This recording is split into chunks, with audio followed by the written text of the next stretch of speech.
Hi, everybody! Happy New Year! 2025! Yeah, on the channel, new year and everything, right? Okay, well, today I got a really special video for everybody out there in the world. Yeah, I've been contacted by a secret organization that prefers to remain nameless, but they told me I get to make a bunch of videos this year about how awesome the Tenryobito are. Isn't that awesome?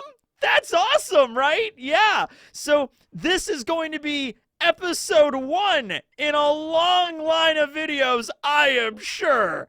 Maybe even years of videos talking about how the Tenryubito and the Gorosei and the God's Knights are really the protagonist, honestly the heroes of the One Piece world, and how, the Straw Hats and all those pirates out there are really just ruining it for everybody. So, hope you come on this journey with me now. I can't do it.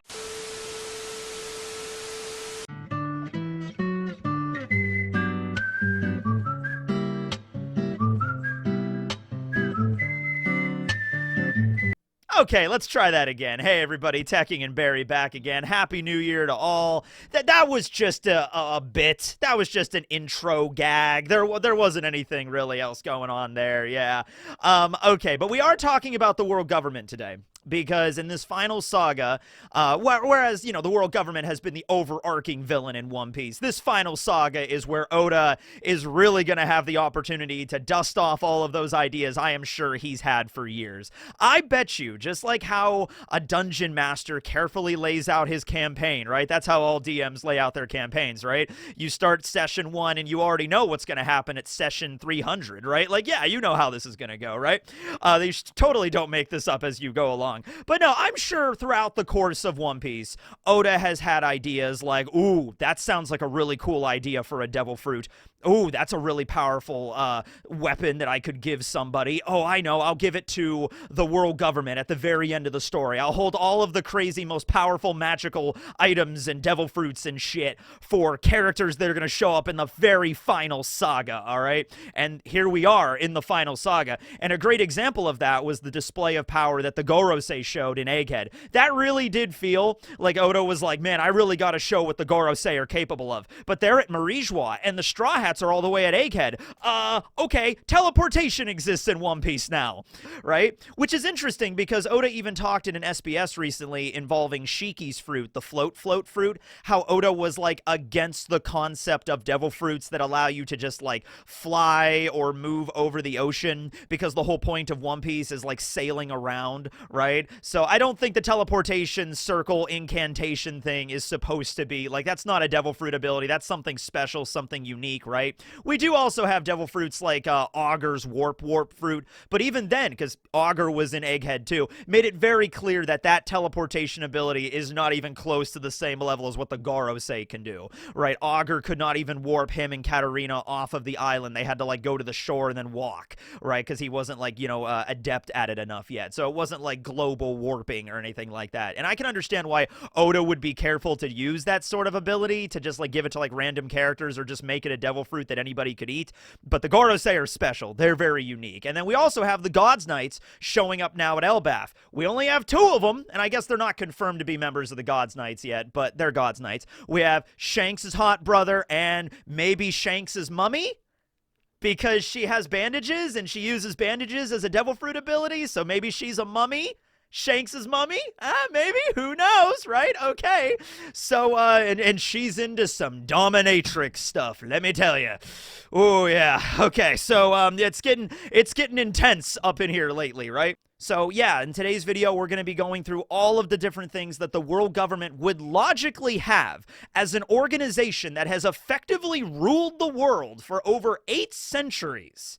Right? They would have hoarded a lot of shit like a dragon, okay? So let's go through this. The first thing I want to bring up, and the thing that actually, it did bug me for a little while, but then I realized, wait a minute, it actually makes sense. So let's talk about Charlos. Everybody loves to talk about Charlos, right? Especially when he gets punched or hit in the face really hard. That's always fun to talk about, right?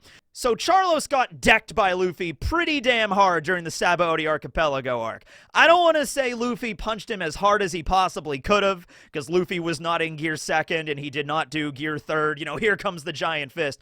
But he punched Charlos really hard, all right? It wasn't just a, hey, stop this. No, it was like, you shot my friend. I'm punching you hard, okay? And he was really beat up after that, and he was like, oh, and he was on a stretcher, and they carried him away. Now, that one was like, okay, should Charlos have died from that? I would say, yeah. I would say if Luffy just decked any normal civilian like that, because that's basically what Charlos is. He has no combat capabilities whatsoever. He's a big fat guy that just walks around like, oh, I want those people over there. Bring them over here. They work for me now. Oh, you're my 7th wife. And then he's just like shoving a Twinkie in his mouth, right? Okay. So yeah, I don't think he has a lot of like endurance is what I'm saying right here. Okay. But anyway, he heals from that, right? And then we see him later at Reverie at Marijois when he's trying to like kidnap Shirahoshi, and then Mulesguard shows up with like a iron club and just smacks him really hard in the face and knocks him down. Once again, he gets smacked in the face pretty damn hard, but he's able to recover from that relatively fine, okay? And the biggest one though, the biggest one was when Sai and Leo did their combo attack and effectively turned Charlos into a pancake. They smashed him like an accordion into the ground. We know how strong Sai and Leo are. We've seen them at Dressrosa. Sai defeated Lao Ji. Leo defeated Jola. And we know the Tontadas, like their tail hammers can like level buildings. And so I'm sitting there and I'm like, there is no way Charlos is not just straight up dead from that attack. Well, guess what? Charlos was not straight up dead from that attack. He recovered. He's still alive from what we understand, okay? So I'm like, how the hell is that possible? Okay, Sai using his martial arts and then Leo using the tail hammer at the same time. How did that not kill a man who is effectively a normal civilian? Are the Tenryou Obito actually gods? No, they just have the best doctors in the world because they're the world government. So remember back at Drum Island, right, where the Ishii 20, the 20 MDs, the doctors that were like famed all across Drum Island, and then when Wapol left after Blackbeard showed up, Wapol took the Ishii 20 with him. And then when he returned to Drum Island during the arc, Dalton shows up to attack him, right? Now in the anime, they dial down the carnage a little bit. Dalton just kind of slashes Wapol's chest and he goes down, and then the Ishii 20 are like, we commence operation, and they just start patching Wapol up and he's good as new in like a matter of seconds, okay? In the manga, it's way more brutal, where Wapol gets his head cut off, like Dalton straight up decapitates him, and then the Ishii 20 managed to reattach his head. Now you could say that's something weird with Wapol's body because he was made out of tin and stuff like that. It was a little strange. But the idea that he was decapitated and the doctors were so good, they were able to reattach his head. Keep in mind, a little bit of exaggeration here because this is the One Piece world. This is the world where Luffy and Brook and, you know, they could just drink some milk to regenerate their bones and regrow teeth like that, okay? So there's a little bit of exaggeration here. It is the One Piece world, right? So that makes sense, I guess, that, you know, if you have a really, really, really good doctor, you could fix a decapitation, no problem, right? Well, in the same case with the world government, they would have hoarded the best doctors. They would have the best surgeons, everybody, maybe some of them that have observation hockey that are high-spec for working on patients and things like that. Maybe they have devil fruits that are catered to that. I know Mancheri has the heal fruit, and of course Law has the op fruit, but there might be other devil fruits that are conducive to working on surgery, like Leo has the stitch fruit that would have been able to be, you know, he could patch limbs back together and things like that. So there might be some, you know, surgeons, doctors working in the world government that have those abilities. If not, though, it's just like the Ishii 20 didn't have devil fruit abilities or hockey or anything like that. They were just really, really good doctors, okay? And so that is probably the same deal with the world government. So every single time Charlos is at death's door and he's about to die, he gets taken to, simply put, the greatest hospital in the world that all the best doctors are at. And you know the world government is going to go around the world and be like, oh, hey, there's a famous doctor over here. Great, come work for us. You don't really have a choice. We kind of know this because we know the Yon cooks exist. The Yon cooks are the 4 greatest cooks in the One Piece world that only cook specifically for the Garosei. We know know that Giorno Niarmani exists, who is the greatest fashion designer in the world, and only like the world nobles and the gods knights and the Gorosei are allowed to wear his finest tailored clothing and suits, you know, that kind of stuff, right? So you know the government is probably going around and just finding the best of the best in every nation that is allied with them, and maybe even that's part of the heavenly tribute. Like the heavenly tribute is like, yeah, give us money, give us minerals and resources. Oh, you have one of the best cooks in the entire world? Well, they work for the Gorosei now. You could see that. Same thing with doctors, right? So they have the best in every field that they essentially poach from these kingdoms and bring them back there. So until those are taken care of, or until Dragon's Revolution occurs and like frees these people, like the best doctors and everything, I don't think Charlos is dying anytime soon. That's the thing. You know, he's always patched up. Now, would those attacks have like killed him like outright? They should have. But it's One Piece and he was able to hold on. It's like, oh, he's been technically dead for 5 seconds. Okay, he's back. Good as new. And then Charlos is like, man, I keep getting hit in the face, but it's okay. I'll never learn my lesson. That's Charlos, basically. Okay, right to the end. By the way, by the end of this story, I really want Charlos to die. Like, in a really brutal, like, Saw-esque manner. Like, he kind of has to, right? Who do you think's gonna kill Charlos? That's actually a fun debate we can have at the beginning of this year. Who's gonna kill Charlos? Because somebody's got to do it, right? He's got to die by the end of this, for good. Koala? Koala can get the kill on Charlos. That would be fun. So that's medicine, though. Now moving on to the good stuff. We have the best weaponry in the One Piece world would be hoarded by the world government. Now, obviously, some of the stronger devil fruits are going to get taken by pirates. Like Whitebeard had the Gura Gura no Mi, and we said Law has the Op Op fruit. Those are really strong devil fruits, right? But you know that some of the strongest Logias, strongest mythical zones and paramecias are going to be hoarded by the world government, and they probably have a pretty good understanding of how devil fruit reincarnation works. So when one of them dies, they're probably going to make sure that another member of the government receives the devil fruit. So we don't really see any of the Tenryubito, like the normal Tenryubito, like Roswald and Charlos or everybody, like Mulesgar didn't have devil fruit powers, right? Those are probably reserved for, well, for one thing, the Marines. You know, I don't think it's any accident that Kizaru, Aokiji, and Akainu all had insanely OP Logias. It was the government, you know, getting their hands on those and making sure that their own men had those powers, okay? So the Marines are going to have some, but also they're going to maybe make sure that even the strongest, the rarest devil fruits in the world are not going to go to the Marines. They're going to go to the Gods Knights, all right? So that devil fruit ability that we saw that woman use in the last chapter against the giant with the bandages, right? We don't know what that is yet, okay?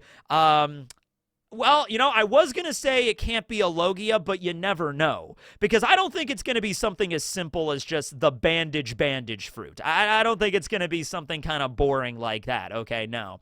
I think it's either going to be she can make the bandages out of something, like, and she can just weave things into anything, which would be really powerful, and she's just choosing bandages, you know, as her, like, the vehicle for attacking her enemies, because maybe that's just what she's into or whatever. So it could be a Logia in the same way that, like, Karasu as the soot fruit, he just chooses to take the appearance of a crow, or like a murder of crows or ravens or whatever. But technically speaking, Karasu with the soot fruit can take any form he wants. He can turn into a giant soot dragon or a griffin or something if he really wanted to, right? He just chooses that because it's part of his aesthetic. His name is Karasu, for God's sakes, right? So she could be a Logia, could be a mythical zone. If it is a mythical zone, I want to go mythical zone model mummy, like ancient mummy. It has like crazy powers with that and everything. Like somewhat like it's kind of bordering on like divine abilities, kind of the same thing with the sun god and stuff. I would be okay with adding a whole new pantheon of deities that we really haven't addressed up until now in the story, but added here. Like we had the references during Skypiea, during the flashback to Shandora, you know, like the rain god, the forest god, all that kind of stuff. You know, we've had references before. A lot of it was in Skypiea. But it would be cool if we had like a whole pantheon of deities up there and there's some parallel to like ancient Egypt or something, and that's her devil fruit power. Could be something like that. Or it could just be a paramecia that maybe not necessarily is just bandages, but something about inflicting just direct pain to the individual.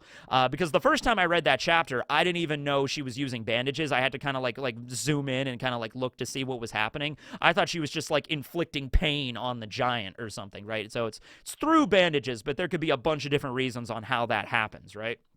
So the strongest devil fruits that they could get their hands on, the rarest, I should say, are going to go to the God's Knights, and they may very well be passed down throughout their lineage. You know, when one of them dies, the next one in line gets it if they figured out that mechanism. We also know that they had the most advanced technology because Vegapunk was on their payroll. Still is, technically, although I don't think York is going to get paid anytime soon, right? York is probably going to get taken back to Marijois. Garling is now in charge of the science division, is now in charge of York, and he's probably going to make sure she spends all of her time working on, you know, developing the Mother Flame for constant use and charging up Oranos, the giant sky laser weapon, which the government also has access to, okay? So the rarest, strongest devil fruits and the most advanced tech on the planet they have. Now, Egghead was kind of obliterated, so a good chunk of those weapons were probably destroyed, and Punk Records is floating away, but Garling is going to put York to work building as many weapons as she possibly can, okay? So that's going to be what's happening there, right? Speaking of weapons, not just the technologically advanced future laser gun weapons, and like the bubble guns and like Sea Prism and everything. We're going to get back to Sea Prism here in a second. But when we're just talking about the Meito-graded weapons, okay? So we have the 12 Saijo Wazamono, we have the 21 Owazamono, the 50 Ryo Wazamono, and then just an undetermined number of Wazamonos. You know, there's a lot that we don't know about in the story yet, and it would just make sense if you just gave all of them to the God's Knights. Like, honestly, we don't know how many members of the God's Knights there are. I think in that one silhouette page with Dragon, I think there was around 10 of them, maybe 11 or 12. We don't know how many there are. But I mean, you couldn't give every single one of them a Saijo Wazamono, but you could give a good chunk of them Saijo. I think the weapon that Shanks' brother has is most likely a Saijo. And keep in mind, it doesn't necessarily have to be a sword. You know, they could be spears, they could be daggers, they could be axes, they could be anything really. I guess with a blade can be ranked as Meito. Not even necessarily with a blade, because I know Kaido's Hasaikai was not ranked, but the implication was it could be ranked. Or maybe the implication was because it was not a bladed weapon, it was a kanabo, it wasn't ranked for that reason. Although Oda did say if that kanabo, if Hasaikai ever ended up with somebody, it would be very, very valuable. It would sell for a lot of berry just because it's Kaido's kanabo, for God's sakes, right? So it does have a reputation there. So maybe it does have to be bladed weapons, you know, like at least like a halberd or something with a blade on it, right? Okay, we know like katanas and like great swords. Cavendish has a rank, and it's a rapier, so it could be something like a saber or something like that. It could be that, right? So we're gonna see a lot of those being wielded by the God's Knights. Saijo, and the ones that don't have Saijo are probably gonna have at least the Owazamono, because there's 21 of them, and I think we only know about like 3 or 4 of the Owazamono. Even we know Ame no Habakiri, we know Enma, we know the Wado, we know Shusui. You know, there's probably a few more that I'm forgetting about, but there's not even close to half of the 21 that we know about yet. So they're going to have some of the best ranked weaponry in the entire world. And it would make sense we haven't seen them up until now because, of course, the government's going to find these and give them to their top warriors, right? It made sense that Enma and Ame no Habakiri existed in Wano, and even the Wado ended up all the way in the East Blue because of Kozaburo and everybody like that, because Wano is not allied with the world government, so they're kind of outside of this. But the world government has control over, like, everything, right? So there you go. They would also have a load of sea stone. They would have sea stone reserves. It would make sense. I'm really trying to play this as if I was designing the world government in a D&D campaign. Like, what would I logically give them? They would have some of the strongest legendary weapons in the game, right? And they would also have some of the, like, anti-magic shit to, like, fight against wizards that would rebel against them, right? So we know that the government had a bunch of sea stone, enough at least to plate the bottom of their ships with, and some, like a smoker, even have Sea Prism coated weaponry. So you know that the government would keep Sea Prism at Marijois on permanent stock, like to have that in case anything happened where they needed a large supply of that, and they needed to shut down Devil Fruit users like that. Okay? So, dude, I wouldn't even be surprised if like some of the Gods Knights, like they probably don't all have devil fruits. I wouldn't want them to anyway. But you know, like Shanks's brother might have a weapon, or that sword might be coated with sea prism in some way, or maybe like, oh, it'd be cool if like the scabbard was coated in sea prism. It's like a sea prism coated scabbard. Smack a devil fruit user around with that or something. That would be neat. Or like the pummel of the blade is sea prism. Smack them around, you know, or even just the side of the blade or whatever. Like you could figure out some way to incorporate sea prism in like everything. Oh, dude. I want to see one of the Gods Knights. This is just a cool idea I thought of. I want to see one of the Gods Knights wielding a giant tower shield made of sea prism. Dude, like a giant shield, like so big it like covers his entire body. Maybe there's like a little opening for him to like look through. It's like a riot shield, but like more built up and medievally. Like I have a cool heraldry crest on it or something, or just a big sigil of the world government. He just like smacks somebody around. Maybe has spikes on the shield or something, and that's how he fights. He just fights with these two giant shields. He like locks them together like Captain America, but a God Knight. You know, that would be cool. And like Sea Prism, like yeah, that'd be neat. Absolutely. I made a whole video a little while ago talking about all the Sea Prism weapons that could have existed on Wano that Frankie should have totally upgraded his arsenal with, and that didn't really happen. So, and then also Egghead. So I'm like, no, dude, there has to be some Sea Prism reserves at Marijois that they have to incorporate into their weapons in case there's a Devil Fruit uprising. They know, the government knows that Dragon is the leader of a revolutionary army that is actually kind of a problem for them. They're not just like ignoring it, like Charlo says, because who gives a shit? He doesn't care. But like the government, like the Gorosei, are probably like, you know, this revolution is going to be an issue if it keeps becoming a problem. And they probably, the Gorosei and Eam, I would say most likely 100% know what Dragon's Devil Fruit ability is. At the very least, they know he has a Devil Fruit that can control the damn weather. So not having a stockpile of Sea Prism would be the dumbest thing ever. They have that, okay? So Poneglyphs. The idea is maybe the last poneglyph is in the possession of the world government. They somehow got their hands on it throughout the course of the last 20-something years. We know it was originally at Fishman Island, which would have been under control of Whitebeard, so maybe Whitebeard hit it, or maybe the government got a hold of it. Something happened there. Even if the government does not possess the last road poneglyph, which is definitely a possibility, but even if they don't, they would know a lot about it. Like, I feel like the Gorosei should know how to read the Poneglyph script. Eam certainly. I think Eam could. Unless we learn about something of the Void Century, like it was, like all the members of the D clan developed this script for the Poneglyphs, and so Eam Nerona didn't know about it because they were like the opposite party. Like maybe Lily knew about it. She knew how to read it, you know, and that was just lost to the annals of history, so only a few people right now can read it. But considering that Eam and the Gorosei are like these immortal beings, or like semi-immortal, like if the immortality comes from Eam.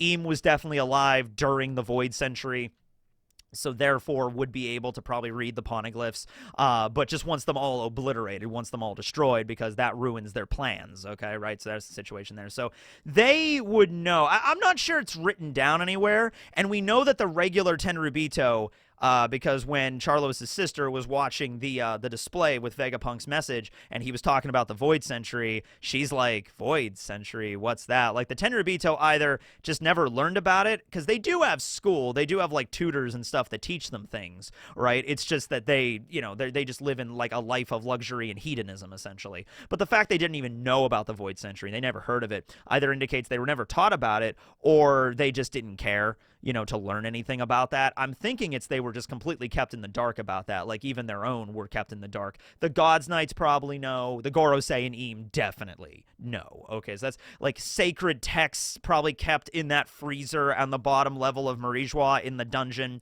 Probably right next to the Straw Hat, there was, like, a giant codex of, like, ancient script. Like, here's the Poneglyph dictionary. Here's how to translate ancient Poneglyph. You know what I mean? Like, it might be in there for all we know. Like, right? It depends.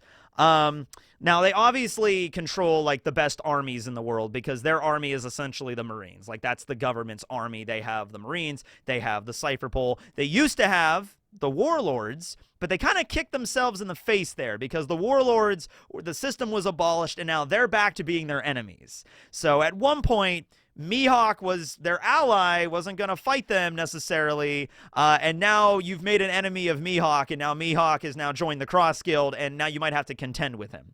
You know, this is a fascinating thing. I think the idea, well, ultimately, they were probably impressed by the SSG and the Seraphim to be like, okay, we don't have Mihawk and Boa and Doflamingo anymore, but we have these clones of them that will obey us unconditionally with the authority chip hierarchy. So they're probably way better super soldiers than the warlords could have ever been, because the warlords were so unpredictable. Like, we could never, like, assemble them when we really needed them to. You know, like, we managed to do it for Marineford, but even that was really difficult because Boa didn't want to go and Jinbei defected over it. So the world government's, like, rallying cry of warlords assemble, da da na na na na na. Kuma shows up, and that's like the only guarantee, really. And they're like, and like Doflamingo shows up, and it's like, oh, okay, Doflamingo's here.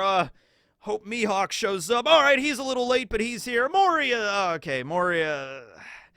It's better than nothing, I suppose, right? Like, so, but now, in theory, that you have the authority hierarchy and the Seraphim, you say, you know, Seraphim assemble, and they are all there, okay? That's the idea there. But now, well, the Seraphim are still on the government payroll. They still managed to get the Seraphim off the island with the Cipher Pol agents, so that's still on their side, genuinely.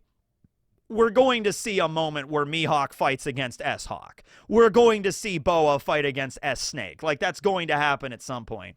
We didn't really have a moment where Jinbei fought against S-Shark during Egghead, did we? Not really. Wait a minute. Did S-Shark and Jinbei even encounter one another? They might have encountered each other in the Void evening, the Void night that we never saw. You know, they might have encountered each other there. That would have been cool to see them fight. Maybe we'll get that in the anime when it finally comes back. But yeah, they have the best armies, the Marines, the Cipher Pol, and the SSG, and now the, you know, Seraphim, and York, who is Vegapunk working for them, right? Obviously, they have enough money because they hoard all of it and take it as the tax with the heavenly tribute and everything like that.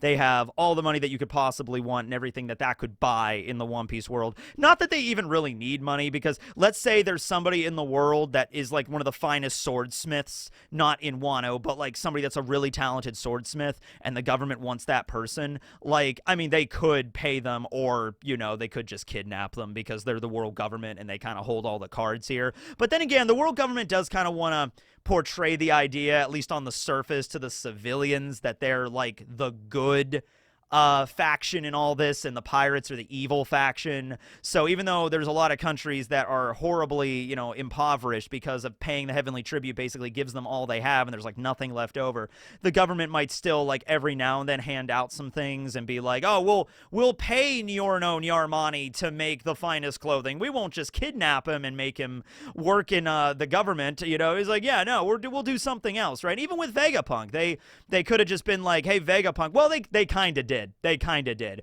because Vegapunk was the head of Mads, and Mads got busted, and they're like, you're going to go work for us. Now, Vegapunk was kind of like, all right, you want me to work for you? Here are my demands. Like, Vegapunk kind of negotiated with Kizaru a little bit there, but you get the impression that if he just refused, refused flatly to work for the government would have either have had Vegapunk eliminated, or they would have forced him to work for them. That's the idea. Vegapunk already kind of was on board because he needed a lot of funds in order to finance his operation. Dufeld originally was financing him, but then Mads was, you know, captured by the government and everybody separated and everything. So Vegapunk was kind of like, all right, Quasar, I could see myself working for the world government if you pay me enough. Like, that's kind of it, right? Like, Vegapunk. And that's why Dragon was so pissed at Vegapunk. Like, how could you do this? You know, like, what is wrong with you, right? But Vegapunk's like, I care about science, Dragon. I will develop my giant army of robots. I just need enough money to make it happen, and you guys are broke. It's like, Vegapunk, you just... okay, fine. Whatever. Go make your army of robots. Maybe install a kill switch in them in case I ever, you know, they're fighting the revolutionaries or something. Gee, I'll think about it. You know, maybe something, you know, we'll see what happens with that. Because a lot of the Mark IIIs are now also in control of the government. You know, the government managed to get away from Egghead with a decent amount of tech. Like, a lot of it was destroyed, but they managed to get some of it that's actually very distressing, okay? But yeah, the last thing I wanted to talk about here and it's not something that's been directly shown in the story, right? But I did want to talk about it, is the idea of religion in One Piece, right? Let's pull something else up here. Okay, so we saw that Kuma worships the sun god Nika, right? Like in that church in the Sorbet Kingdom in the South Blue, kind of out in the countryside, and eventually half of that kingdom was not even allied with the world government because of what the king did, right? So we see religion probably popping up in very rural areas throughout the world, is the worship of the sun deity. And we know that the sun deity is also worshipped by a lot of slaves in the One Piece world because it gives you the idea of like hope that one day you will be free, and it's the drums of liberation and all that stuff, right? So I've thrown out the idea before of like, what if the world government itself is establishing itself as a religion? Like the people kind of worship like a state religion of the world government, right? Now, I think originally I referred to it as like a theocracy is what it would be. So I did some digging into this to actually find out like what the terminology would be here, because this kind of stuff is like fascinating. So a theocracy is the idea that there's already an established religion. It's just that the government and that established religion are effectively like hand in hand. Okay, you get that in the case of just like, hey, whatever this religion deems as sinful is now effectively against the law, you know, or if you don't believe in this God and if you're branded as a heretic, you could be put to death for that. And that's happened many times throughout human history. That would be a theocracy, the government or the monarchy working hand in hand with the church, effectively making it one entity, right? That's not exactly what the world government is doing, although I do find it kind of interesting that the symbol of the world government is like a cross, kind of. So maybe the Oda is like, oh, there's like some religious overtones there, perhaps. It would be probably something closer to something called divine kingship. Divine kingship is a political and religious system in which a ruler is not only seen as the head of state, but also holds a divine or semi-divine status. There's a couple of key features here. The divine right to rule. The ruler is considered chosen by God or gods, or as an earthly manifestation of divine will. Religious and political fusion, sacred status of the leaders. The ruler or rulers are treated as sacred figures beyond reproach. Criticism of their rule is often equated to blasphemy.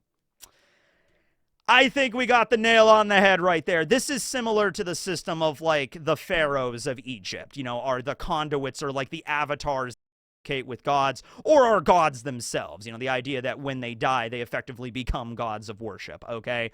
And we know that the Tenryubito set themselves up as gods. They refer to everybody down there in the lower realm as like, they are the mortals, but we are gods, okay? Charlos and everybody refers to themselves as such. The Gorosei believe themselves to be gods. Im probably refers to themselves as a god or as a deity, and the people of the world have no reproach to this. They cannot criticize this. If you even criticize the status of a Tenryubito, you would probably be, you know, killed on the spot, right? And we've seen Tenryubito kill people on the spot, right?